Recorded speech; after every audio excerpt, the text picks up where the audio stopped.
Saudi Arabia will soon become a $2 trillion economy, making it the world's 9th largest country in terms of GDP and one of the highest in terms of per capita GDP. Today we dive deep into the reasons why Saudi Arabia is set to emerge as a $2 trillion powerhouse in the coming decade. But before we unravel this economic journey, it's vital to turn back the clock and grasp the nation's rapid ascent. Would you believe that Saudi Arabia's GDP has quadrupled in just the last 20 years? It's nothing short of an economic miracle. Stay tuned as we explore the story behind this impressive growth. Saudi Arabia, a nation once known for its vast deserts, experienced an economic transformation in the 1970s and 80s. This shift was primarily fueled by massive revenues from oil exports. Unlike many developing countries, Saudi Arabia was flush with capital, leading to massive development projects. These initiatives swiftly metamorphosed the country from an underdeveloped state to a modern powerhouse. During these decades, the kingdom virtually eliminated unemployment by importing a significant foreign workforce. The blueprint for Saudi Arabia's progress was sketched through a series of 5-year plans. The first two plans, spanning from 1970 to 1980, laid the foundation for the country's transport and communication facilities. Subsequent plans had broader ambition. They aimed to diversify the economy, boost domestic food production, improve educational and health services, and enhance interregional communications. However, this rapid progress came with its challenges. While the economy boomed, global oil prices stagnated in the 1990s. Concurrently, government policies encouraged larger families, causing a spike in population. The outcome: GDP per capita began to decline in real terms, leading to unemployment and underemployment among the educated youth. But as oil prices rose again, the trajectory changed. The focus shifted towards increasing private enterprises' stake in the economy, aiming to reduce dependency on oil exports and generate jobs. When Saudi Arabia was founded, its economy had a simple tribal structure. Nomads raising livestock was commonplace, with agriculture being limited and subsistent. But the kingdom's development plans aimed to boost domestic food production. Today, agriculture only forms a small fraction of the GDP, with less than 2% of land used for crops. Despite the challenges of water scarcity and poor soil quality, the country has remarkably achieved self-sufficiency in certain commodities like wheat, eggs, and milk. Saudi Arabia's economy orbits around one pivotal resource: petroleum, holding about one of the world's known reserves. The discovery of oil was a game changer for the country. The 1951 discovery of the first offshore field in the Middle East was a major breakthrough. The revenue from oil exports reshaped Saudi's economy, making it a global player. This dominance in the oil sector led to nationalization efforts, with the government eventually acquiring complete ownership of Aramco, renaming it as Saudi Aramco in 1988. While oil remained central, Saudi Arabia recognized the need to diversify. Geological surveys uncovered deposits of gold, silver, copper, and other valuable minerals. Efforts have been intensified to explore and harness these resources. Additionally, as water remains scarce, the kingdom has made significant strides in desalination and water recycling. Plants posed 1,976. The manufacturing sector witnessed a significant expansion. The Saudi Basic Industries Corporation (SABIC) was instrumental in pushing manufacturing potentials related to petroleum. Meanwhile, the Saudi Arabian Monetary Agency (AS) emerged as the kingdom's financial pillar, regulating the burgeoning banking and financial sectors. Oil and its products dominate Saudi's exports, seeing the country's major trade partners include the U.S., China, Japan, and the UAE. The service sector too has seen a boom, especially with the influx of expatriates. The kingdom's vision has been to employ a larger Saudi workforce, driving the policy of Saudization. Despite these efforts, foreign labor continues to be a significant portion of the workforce. The modernization of Saudi Arabia is also evident in its transportation and telecommunication sector. From the first coast-to-coast road connection to the King Fahd Causeway connecting Bahrain, the infrastructural development is noteworthy. Today, Saudi Arabia boasts of a well-connected road network, rail system, and state-of-the-art telecommunication facilities.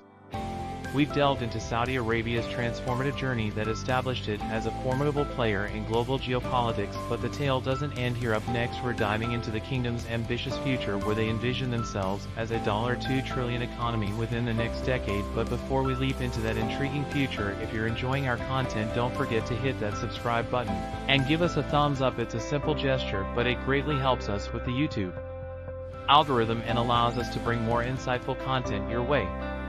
The plains of Dhahran in Saudi Arabia's eastern province witnessed a seismic shift in the 1930s with the discovery of oil. This black gold turned a land of modest Bedouins steeped in religious lore into an influential kingdom, yet that era of unmatched power from oil dominance is waning. Almost a century post this discovery, the tides of time paired with global climate concerns, a young populace craving opportunities, and an emerging king's aspirations have nudged Saudi Arabia to its current crossroads.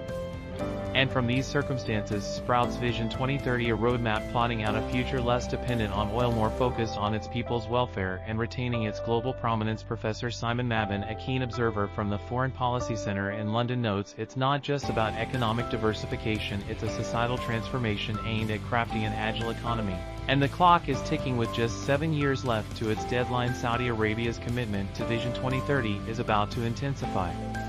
At the helm of Vision 2030 is Saudi Crown Prince Mohammed bin Salman, who with McKinsey's guidance has conceived several giga-projects. The jewel in this crown is Neom centerpiece, the Line AC-free city projected to run on 100% renewable energy. But this is just the tip of the iceberg. From the Red Sea destination to Qiddiya, the arts and entertainment hub, each project symbolizes a new facet of a reimagined Saudi Arabia. The Line, this architectural marvel, stretches a staggering 106 miles across the desert, aiming to house a population of 9 million. Envisioned as part of the grandiose Neom project, the Line stands as a testament to the kingdom's ambitions. Located in the nation's northwest by the Red Sea, the Line is much more than just a city. This 200-meter wide building acts as a vertical metropolis, perched 500 m above sea level and covering a vast 34 square kilometers. Touted to be powered purely by renewable energy, it promises an existence devoid of cars, roads, and emissions, interconnected by high speed rail. Yet while the proposal paints a utopian picture, critics question its technological viability. Some even describe its promotional content as dystopian. The Line is Saudi Arabia's bet to position itself alongside Gulf neighbors Dubai and Abu Dhabi as premier travel destinations. Vision 2030 fuels this ambition with aims to attract 100 million visitors annually, infusing billions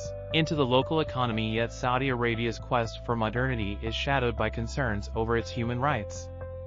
Track record controversies such as the mass execution in March and the tragic Kogi incident have elicited international critique. The nation's treatment of its migrant workforce, who make up over 80% of the private sector, has also been under scrutiny. Coming back to the Neom project, its blueprint is undeniably futuristic. Promises of clean energy, artificial intelligence at the helm, robot maids, and flying taxis give a glimpse into a tech paradise. Prince Mohammed bin Salman emphasizes this is more than just a city, it's a challenge to traditional urban structures, advocating nature preservation and improved human livability. With a whopping $500 billion backing from the Saudi government, the Saudi Arabian Public Investment Fund, and international investors, the Neom project holds immense promise. While it's faced delays pushing its completion to 2030, the Crown Prince remains adamant about staying the course. Yet history reminds us of ambitious visions that never saw the light of day. Dubai's Nail Harbor and Tower, a $38 billion endeavor, was scrapped 6 years post-announcement due to economic challenges. With such cautionary tales in the backdrop, it remains to be seen if the Line, with its mirror-like facade and visionary ideals, will redefine urban living or remain an unfulfilled dream. Saudi Arabia stands at a pivotal moment, with the Line symbolizing its aspirations. As the world watches, the sands of time